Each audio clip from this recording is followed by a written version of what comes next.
Thank you, thank you. Hey guys, my name is Tulio. I have a construction company, Santuario PHL. I know it's a very hard name to pronounce.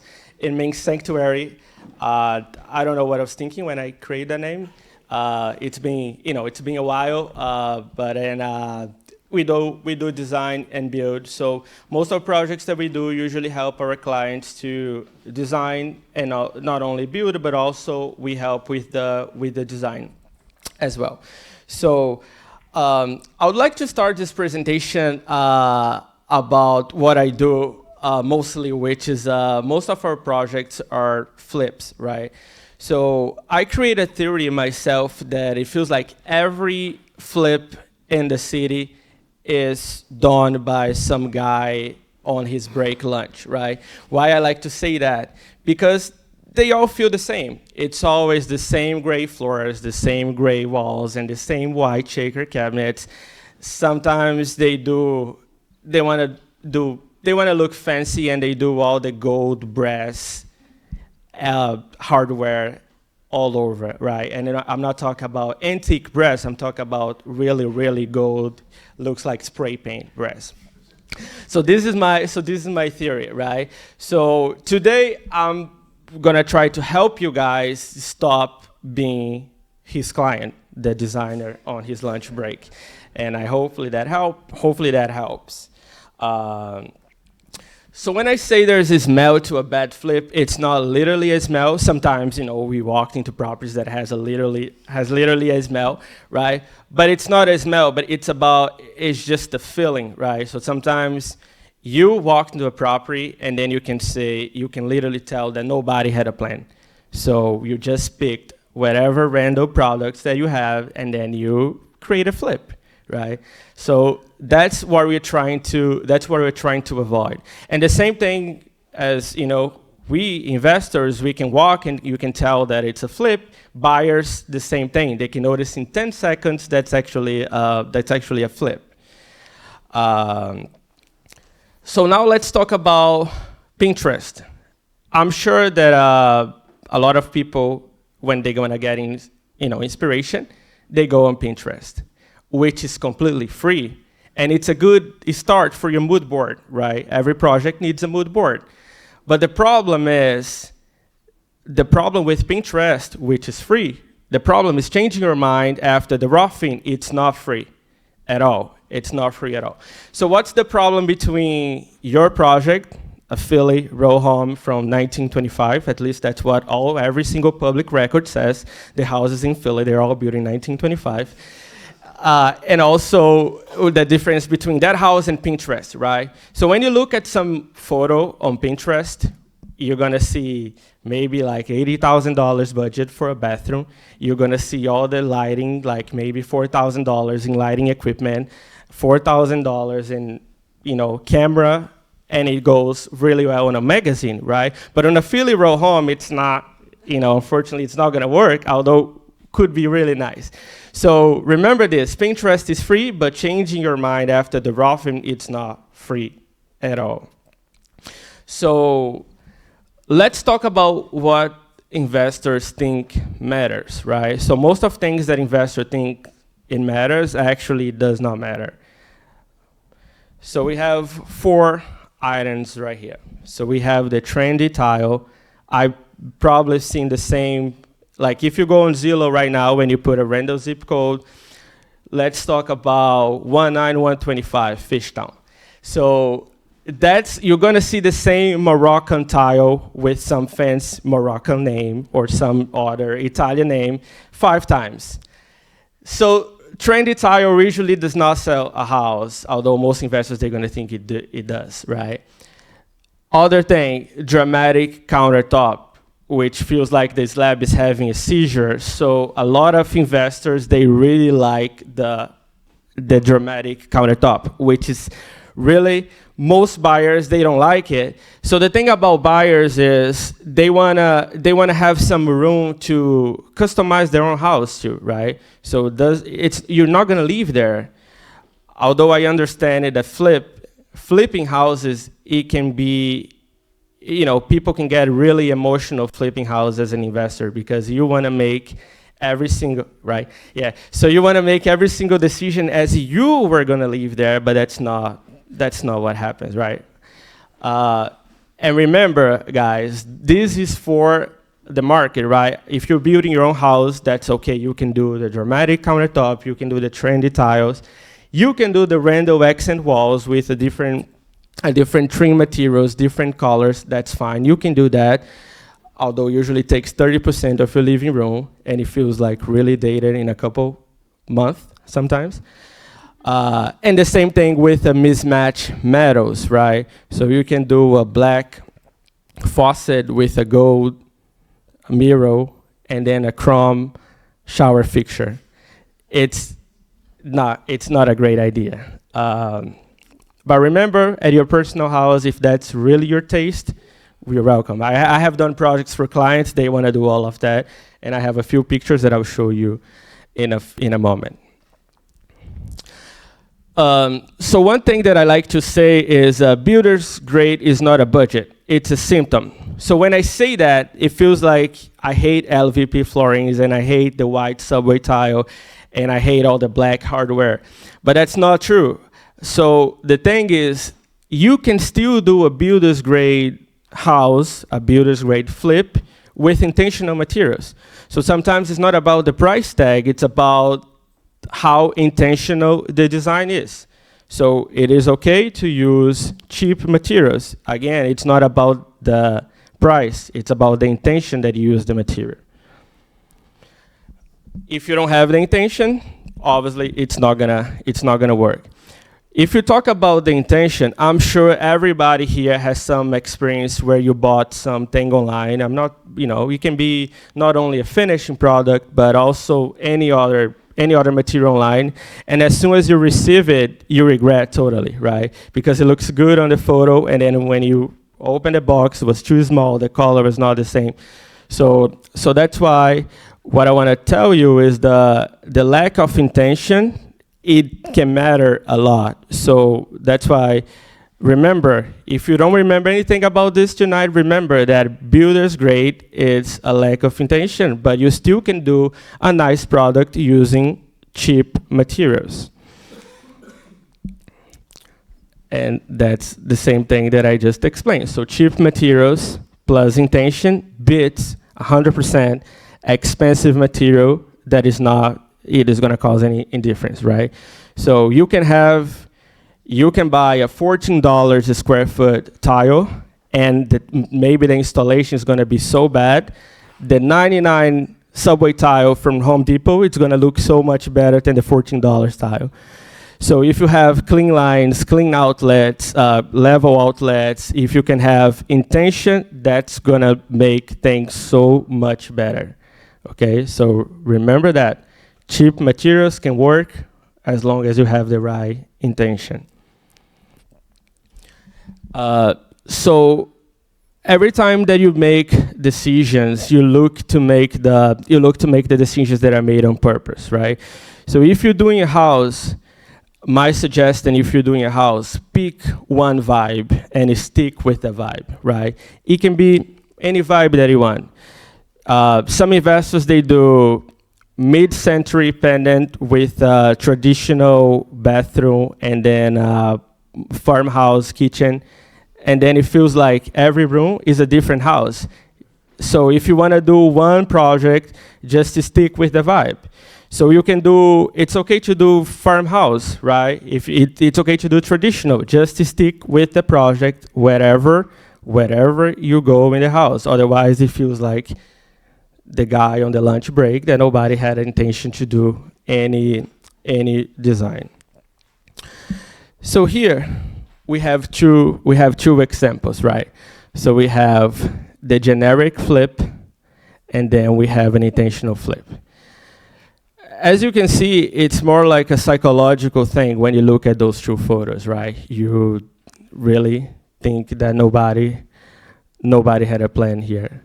So we have the gray vinyl, we have the gray walls. Well, they really tried to be fancy and they had a fireplace, which is okay. But you can literally tell that it's a very generic. So this one it's a very intentional project. If you look at it, I don't know if you can see very well, but it's also, we have LVP flooring that looks like white European oak flooring. We have white shaker cabinets with the brass pulls, right? And we have, a couple light fixtures, couple shelves. So it does not mean necessarily that it costs more than the builder's grade, because sometimes the intentional design can even be cheaper, much cheaper than the builder's grade, right? But you can see that it's a different emotional response that it calls. Like as soon as you look at those photos, you can tell that, one it's warm and one it's really generic. So talking about the design package, I'm going to show you one package that we create at my company, right? So this package, this is a photo of a real project we did. So this package, I like to call it a Scandinavian package, right? So this is my favorite package that we create. So it's a real design system. So what does that mean? That means that every time we do a project and we want to do a Scandinavian project, we're going to follow that. So I already know all the products that I'm going to order. My subs already know all the materials that we're going to use. And then I already know how much it's going to cost, where to buy. I know exactly every single detail. So it's warm, it's quiet, and it's repeatable. So that means that it's very clean, right? But it still gives the buyer, if you're selling the property, some room to custom, right? If they don't like the color, they can change it. If they don't like the light fixture, it's, they can change it. But the first impression, it feels like it's a warm house. It does not feel generic.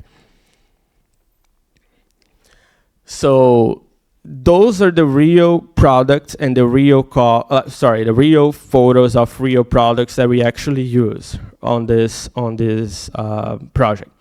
So one thing that I like to do at every single project is the lime wash. I'm a huge fan of lime wash.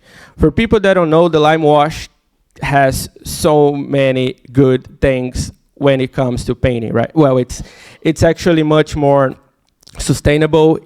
There's less chemicals for your body when you breathe. There's a lot of good things about lime wash. So one thing that I like to use is lime wash. So it costs about $250 to $350 to do.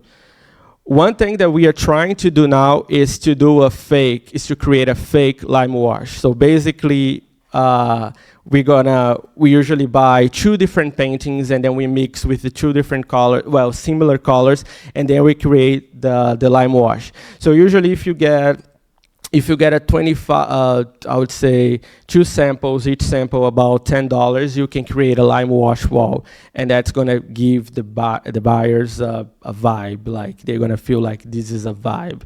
So that's what I like to do. So for your next project, I would suggest you try the lime wash approach. The same thing with flooring, right? So right here we have the LVP warm oak flooring. It costs about $3 to $4.50 the square footage, and then it does not look bad. So, it can be, again, remember that you can use cheap materials when it's intentional. So two more photos of our package, right? So we have the Benjamin Moore color scheme. Most people, they don't buy Benjamin Moore because I know it's very expensive, and they pretty much don't offer any contractor discount. But for people that don't know, you can make any Benjamin color paint from Sherwin-Williams material, and Sherwin-Williams has a lot more discounts and a better price point compared to Benjamin Moore. So we usually cost about $1,200 for the painting. So right here, the colors that I like to use in this particular Scandinavian package is the white dove on the walls, and then we have a dragon's breath on the ceiling as an accent. And then on the trim, on the doors, actually we have dark olive. So all those colors are Benjamin Moore, and you can see, at least personally to me, it gives me a warm feeling. It gives me a unique feeling. So that's what most buyers notice. And the other thing, very cheap upgrade, it's black hardware. So your whole house, you can do black hardware. Hinges, black doorknobs, and black door stops. So that particular project, we actually went an extra mile when we did all black switches and outlets, just because we had on the budget. Two more example of the real products. So we have this very cool sconce that it feels very expensive. Maybe it does not feel on this photo for some reason, but it's in person. It feels very expensive, and it costs about $49 on Amazon. Same day shipping. And yeah, $49 is not that bad and feels really high end. And the same thing with the kitchen. So that's one of the most important things. That is a Subway, well, it's a 4x4 tile. It costs about $149 each piece. So usually, you can, for a kitchen like that, it's usually $200, $300 if you get that, and it feels really nice in person. If you look at it individually pieces, it does not look that nice, but just trust the process, and you're gonna love it. And the same thing with the cabinets. Those are not custom cabinets at all. So those are all stock cabinets, and it's really one thing that's trendy right now. I just talked about trendy tiles, which I don't really like, but I gotta say that I like this trend about the kitchen cabinets. So one thing that's really trendy about kitchen cabinets is the two tones, right? So you do wood on the bottom and you do white shaker on top. I think it's gonna get outdated in a couple years, but for now, it looks good. The same thing as, if you remember back in 2019, 2020, everybody was using blue cabinets, and it was so high-end. Like, if you have blue cabinets, it was very nice, very high-end, and it's over now. So I think this one is gonna be over in a couple years, but we should enjoy now because it still feels high-end. So this countertop is definitely not having a seizure. So it's very low vents. It's about, that one cost us about I would say $45 to $50 a square foot. And then it looks really nice with the tile, two-tone cabinets, and the brass pulls. And one thing that I like to do is, I call that one intentional moment, which is the brass, one brass accent. Just pick one area and do brass. Just one area, please, not the whole house. And then it gives the buyers or whoever you're trying to sell the project to a vibe. But remember, this is not a gold spray paint brass. That's called champagne bronze by Delta Fixtures. So this is you cannot see the lime wash very well on the photo, but I'm happy to walk you guys through one of my projects, and you can see in person. I really like to sell the lime wash because it costs so cheap, and then it feels like very high end. So that's why it says $300 in lime wash, but it gives a $15,000 vibe. One funny story about lime wash is that we did an open house on this project that sold above the comps. I couldn't believe how much the thing sold for. And then we did an open house, and then there was one prospect buyer, and then the first thing they asked is, when they saw the lime washes, when they're gonna finish the painting. But the house was already completed, right? So my point is, sometimes the intentional design, it makes people feel weird about it. So for those who doesn't know, lime wash gives you like a clouded movement. It's very subtle, right? So it feels like, yeah, it feels like the painting is not completed. It feels like you ran out of paint, but that's the charm about lime wash. I'm happy to show you some more photos about lime wash.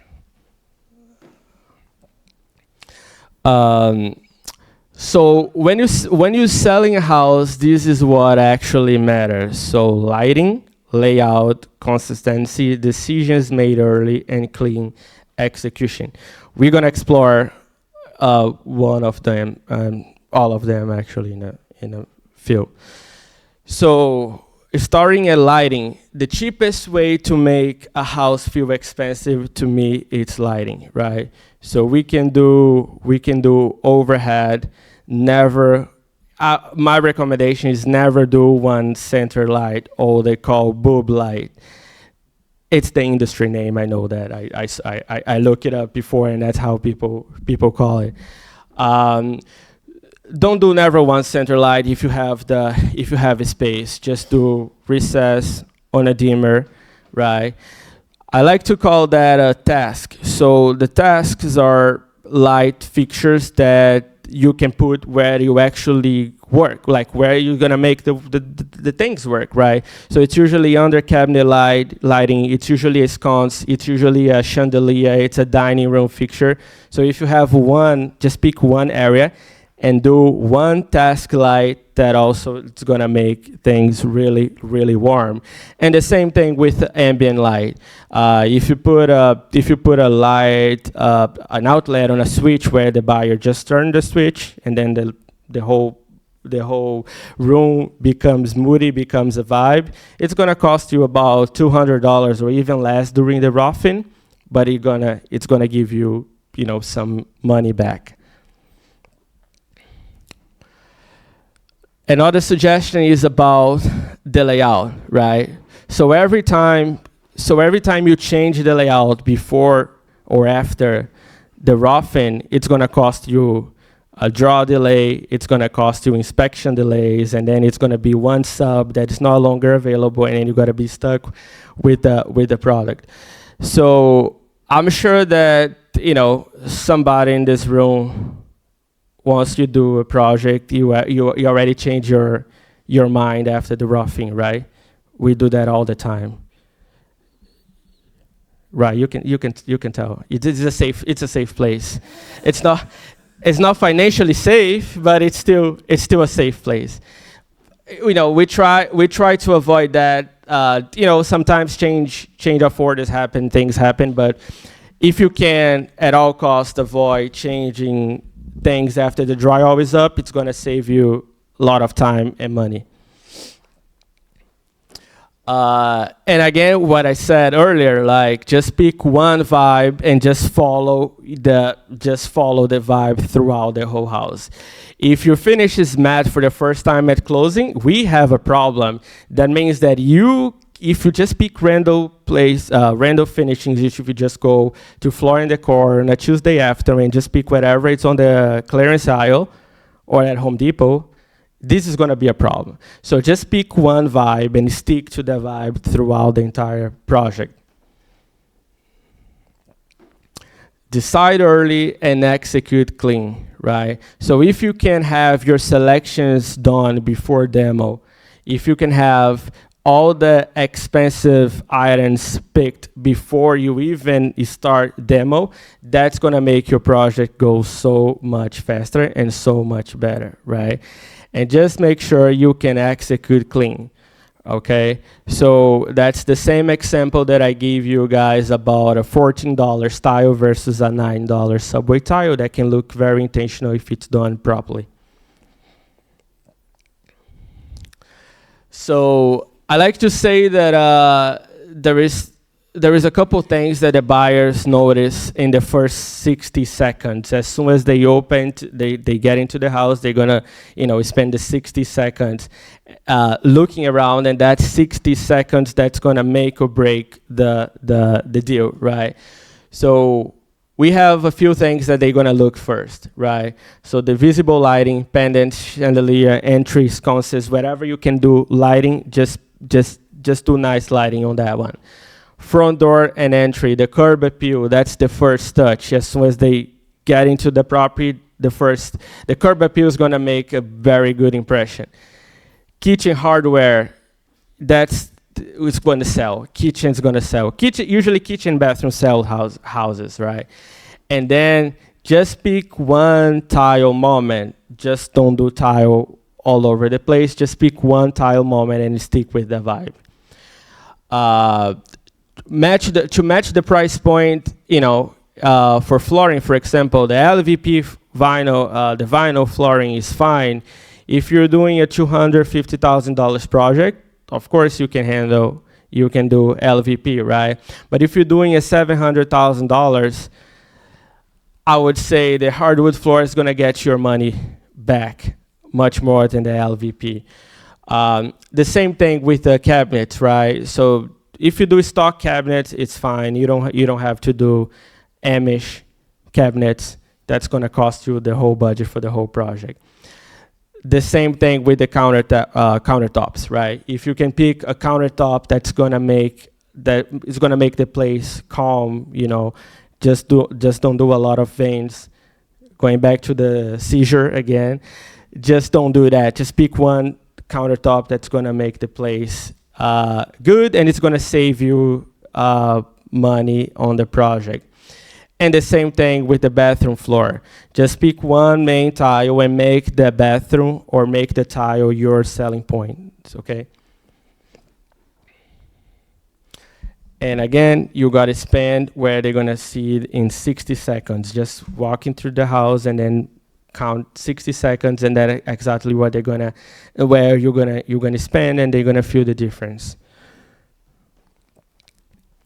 So this is a good example, right? It's a $14,000 Pinterest bathroom. So this is a real story. I actually called this client earlier and I asked, "Hey Jim, it's okay if I use your photos from your project at my presentation?" And then he said, "Yeah, of course." So Jim authorized me to use his photos, and I'll explain you guys. So Jim is a great client, very nice guy, but he likes to just see his own project. He does not like to work with any designer, right? So when he hired me, I was really just the GC, I was not the designer.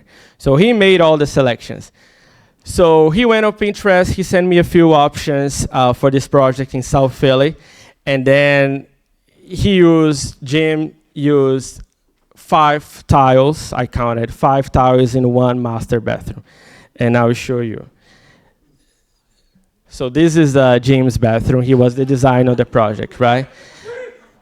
So Jim, it is real, and it's a public record. It's still on Redfin.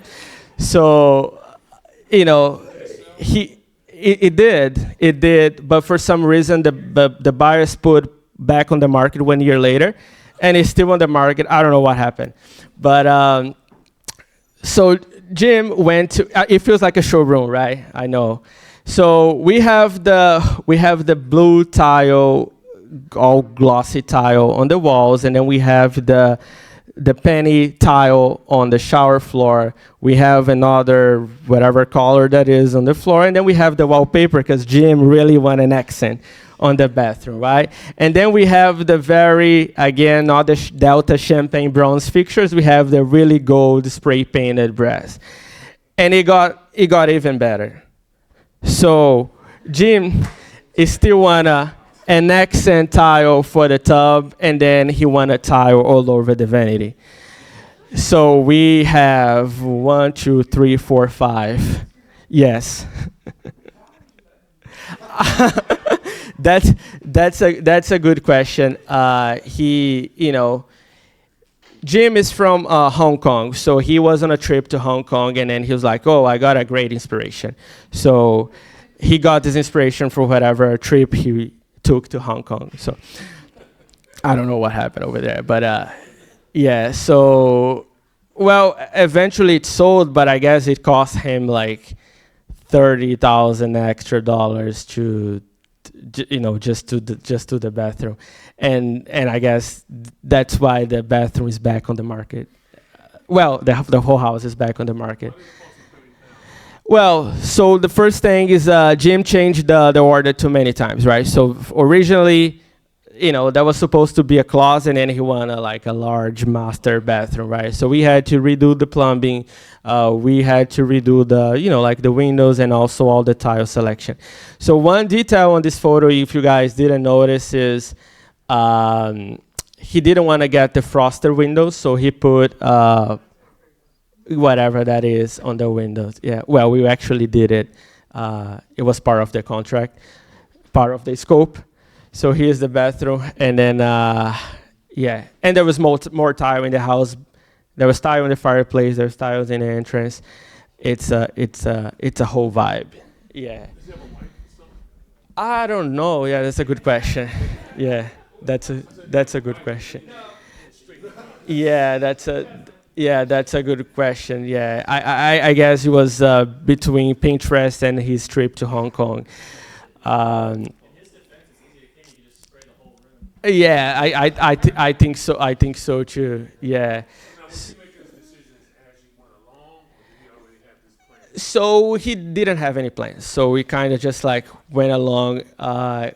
So this project was we actually took over because one of those famous projects where you give somebody a deposit and they run away with your deposit, right? Everybody has a story like that.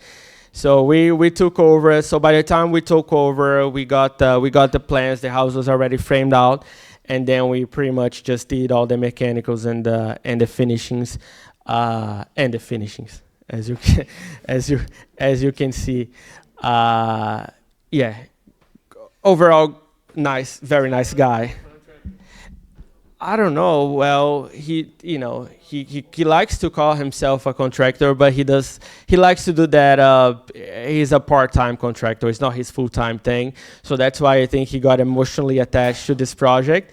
And then he was like, yeah, maybe, I should leave there, but I don't know. Somebody bought it at the end. I doubt he made any money on this project because it was sitting for so long. There were so many problems by the time we took over. But this is an example to not do. But I still really enjoy working with Jim. He got better now. He got so much better now. So now he we create design package for him, and then we just follow the package. So this was 2 years ago. He's better. He's in a better position now. So this is so this bathroom is actually just another example that we're gonna do. We're doing this project for a client on Ridge Avenue. It's about 8 bathrooms and then 4 units, 8 bathrooms. So what we did for this client is we create this particular package for him, and then we're gonna repeat the package between the bathrooms. So instead of creating 8 different packages, we create 4, and then we're just gonna move around with the package. So that's gonna help. If you're doing a multifamily, if you want to just keep repeating your package, that's okay too, because your subs, they know what you do, you know how much your material costs, and you know where to get it, right? So this tile, it's kind of like a wood tile. It looks very nice. It's about it's like almost $10 a square foot from Home Depot, but I'll give you a tip. Washington Brother has the same tile for $3.99. It's just slightly smaller, but it's still, you cannot tell the difference. It's the same thing. And then we're gonna use the hexagon ivory tile. It also looks really nice, and it has like a texture on it. So the bottom line is, if you can create packages, if you do like a lot, even if you do like a lot of rentals properties, or if you do like a lot of flips, you can create packets, and then we can mix and match those packets across all the units. So I'm gonna say that again. If you don't remember anything that I say tonight, just remember that the builder's grade is not a budget, right? And cheap finishings are not a problem. The random decisions are the problem. So if you have a project that you are working on, and you want to talk to me before you waste $15,000 or 30,000 like Jim's waste on his bathroom, just bring me the deal, bring me what you have, and I'm happy to discuss with you the package and the design selections, and then we can kind of find middle term for that that is gonna make your house feels unique. It's not gonna break your bank, and it's not gonna delay anything. So bottom line is just don't be like Jim. Just pick one vibe, stick with the vibe, and you're gonna be great. All right. So thank you for your time, and if you have any questions, just let me know. Question back here from Ed. Yeah. What is a lime wash? So that's a great question. So lime wash is actually like a mineral paint. It's not really a paint. It's like a mixture of two products, and it creates like a mineral liquid, right? So once you do that, you're gonna see a lot of cloudy movements on the wall. So the other option besides lime wash is there's a bunch of different names for that. It's the Roman clay and the Venetian plaster, which is also really popular, but it's much more expensive. So the lime wash, if you want to do an accent wall, let's say you want to do this living room as an accent wall, you can just create a lime wash effect. I can show you in a little bit different photos, so you can see how it looks like in a different textures and different colors.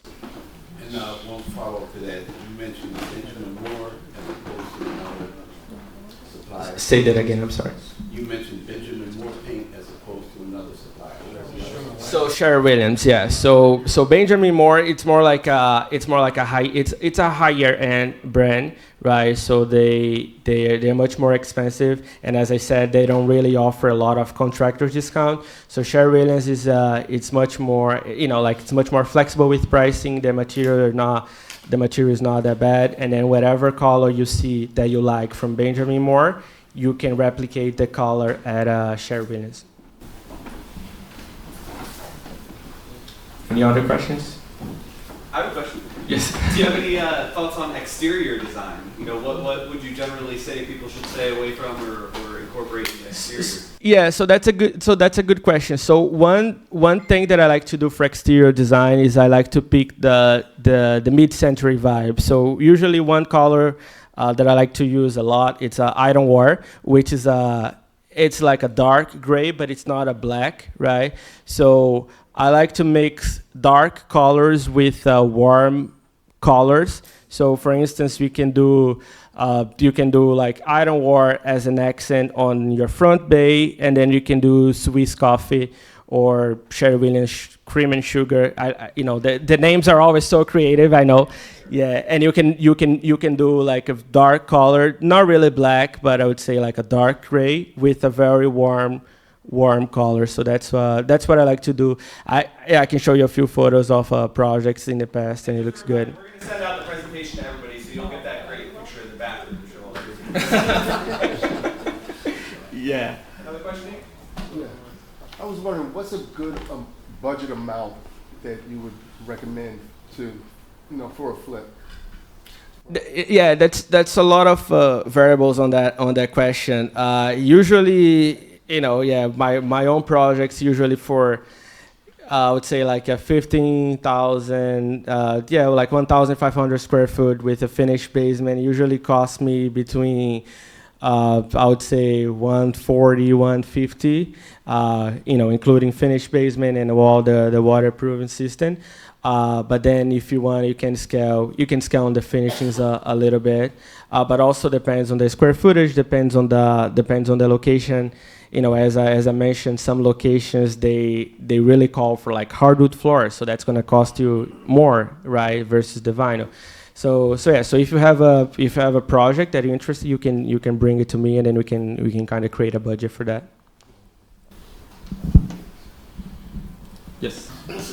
What is a safe design? For example, some of the old style buildings or houses, they kind of like, in every year they can still be in style. You know what I mean? Like the rich people houses. Yeah. But they really, you know, like they have the style that transcends in any decade or something. It's always seemed like they're in style. Is there anything you could for residential place in Philly? I mean, you know what we're trying to do. Yeah, so I have done a few projects in West Philly in more like University City area where they have all the Victorian houses, and then I work with the client who only does like flips, and then he really want to replicate the original Victorian style, right? So we had a good response, but some people, like if you're talking about, I don't know, like maybe a young couple, young family moving from the suburbs, I noticed that some people really appreciate the Victorian style, but some people don't like it just because it feels, for some people, it still feels like really old school, right? And you really try to replicate that style. So the safe zone, I would say, is it's one package that we have. It's called organic traditional, which is like a modern package, but has a lot of hints from traditional elements, right? So we use, for instance, instead of the sanitary baseboard, which is the flat baseboard, we use the colonial baseboard with a detail on the top, right? So that feels really, really classic, but it still feels modern, right? So it does not feel like wood school. And the same thing with the tile, right? If you do like warm white tiles or with a warm white ground, that also is gonna create some like a traditional, organic traditional feel. So I think that the middle term, it's the traditional one, the organic tradition, but also you can do the one that I have, which is the Scandinavian, which is it's very classic in colors and in selections, but it still can kind of be a little bit modern. Yes. As a GC, and you said you mainly do flips, I'm wondering, I guess between your investor clients and maybe even your owner clients, do you see people are steering away from, and I hope they are, that they are steering away from that completely open floor plan, and now people kind of want rooms and separation, or are we still, you walk in the front door and you see everything? Yeah, that's a great question. So there is a Facebook group called West Philly House Fix. So it's a very helpful Facebook group, right? But the community, for example, in West Philly, they really like the classic and they hate what they call flippers, right? So they hate flippers that do open concept. So in my experience, as I do a lot of projects in West Philly, they don't like the open concept. So one thing that we did in this particular project on Sherman is we put a transition between the living and the kitchen, right? But instead of creating just like a regular wall, we create an arch. We create an arch wall to separate the living and the kitchen, and their response was great. So most people now, they want to see some sort of separation, but I understand that sometimes the layout does not work, right? But I'm talking about, I mentioned this group in West Philly because my biggest fear in this industry and in this job that I do, it's being mentioned on the West Philly House Fix group. Yeah, because they really don't like most of the projects in the neighborhood. So I really, every time I do a project in West Philly, I already start getting anxious because I really don't want to see my name over there. So if we're doing the design, we try to be as classic as possible. We try to replicate the original Victorian. We try to paint all the cornice details so they don't, we don't put siding. We try to restore the bricks. So my name does not show up over there. Yeah. And just one more, when you are, because I mean, granted, the city has older homes, but West West Philly more so. I'm a West Philly kid myself. Yeah. So you find a lot of that, like those original wood floors, you find those original solid wood, those solid corridors, the original trim. Are you finding that people, as in my experience, I'm finding that people want to hold on to that and preserve it if they can, as opposed to gutting everything. They tend to, at least in that pocket of the city, they like a mix of the, you know, the character, the older character, and the modern. So when you're everywhere, what are you seeing? So my experience in different parts of Philadelphia, they are totally different, right? So again, in West Philly, people really appreciate the old wood floors, the old the handrail, right? So we don't remove the wood and put metal over there because they really like it. So in West Philly, we try to be as classic as possible. But I know and whoever buys a house in West Philly, for instance, they appreciate the character, right? So they are buying something that they appreciate the character. But I know, for example, in my experience working Fishtown, that doesn't work. They want to see the European white oak, and they want to see the open tread steps, and they want to see the metal railing, or sometimes even the glass. You know, which can be a little bit too modern depending on the area. So I think every part of the city has different responses to the design. If that answers your question. Yeah. You wanna? Yeah, we have time. Yeah, we got like 5-10 more minutes. Is that Okay, cool? yeah, that's fine. Luke? Yeah, might be a little late to the game, but I didn't see any pictures of yours with carpet in it. Is carpet completely out? Do people not like carpet anymore? Are they still attracted to it in primary bedrooms, guest bedrooms? What are you seeing? So I don't think carpets are really popular in Philly, just because. Just because I don't know. Yeah, it's not really popular. But I know, for instance, in the suburbs, it's really popular to do carpet, right? We did a few projects in New Jersey, for example. It's all new construction. They use carpet, like in the entire first floor in the steps. So I don't think in Philly carpets are really popular. I think carpets usually trap a lot of humidity and mold, especially when used in the basement. Yeah, so that's not something I have never done a project with carpet, but I know for a fact they're not really popular in Philly, especially if you're doing rental properties. You probably don't want to do carpet. It does not, like during turnover. Yeah, it's not great. If that answers your questions. Yeah. It can help. It's just not really, at least I'm not seeing that being popular in the city. Yeah. Do you have another question? Yeah. What's, for those of us who, would want to work with you, what's your process typically with someone, brand new? What's your process? Yeah, so pretty much if you have a project, even if it's a small project, you can bring it to me and then we can discuss. But if you're hired to be the GC on the project, we most likely gonna help you with the finishing selections as well and the layout. So pretty much you get a perk of hiring us to be the GC, and you get a free design service with that. Yeah, I do separate projects for So I have a few clients. They have like their own GC crew, and then we just do the design and we give all the specs and we do walkthrough with electricians, plumbers, and then we just hand them all the projects. Yeah.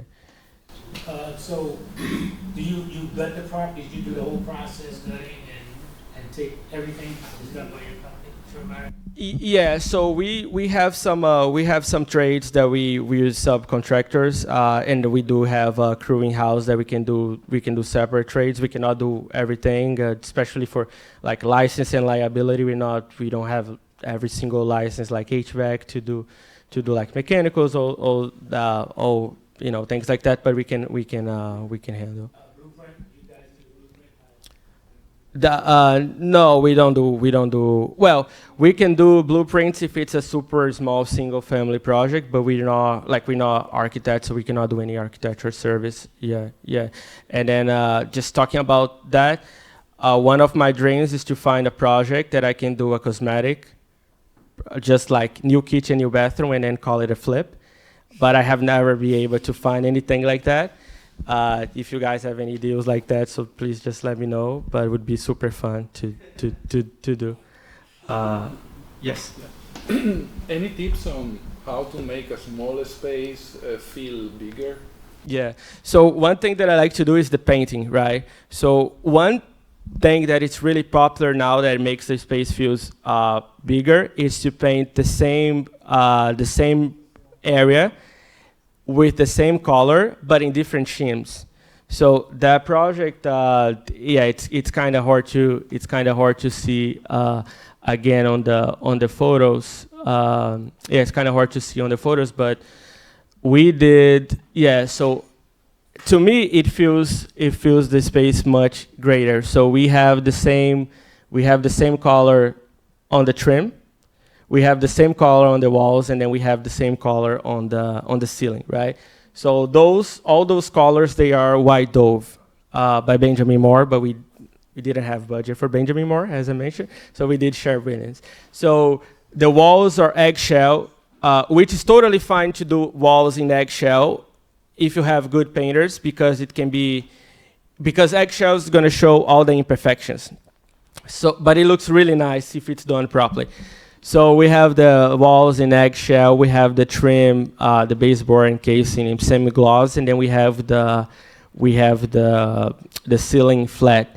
So this particular project, the ceiling was very low, so that was the best option that I could come up to make the space feels brighter and bigger. And I think that's a good. I think that's one of the good tips that I could give to make this small space feels bigger. How about tile for a small bathroom? So for tile, that's a great question. I don't have any photos of a tile here. Yeah, I don't have any photos, but for small spaces, I would say this 4x4 or even by the 3x6, the smaller format tiles are much better, right? So I have done smaller bathrooms. I have done the 30x30 or 48x48 tile, which is the really large format tiles, but it usually does not work for small bathrooms, right? So my suggestion is to do a smaller tile, subway tile, 4x4, 3x6, 3x12. And the same thing with the bathroom floor. I would say even the 12, if the bathroom is really small, even the 12x24, which is kind of like a standard tile size, it also can make the place feels a little bit cramped. So I would say 8x8 is the sweet spot to make the small bathroom larger. And also light colors. If it's too dark, I don't think it's gonna work.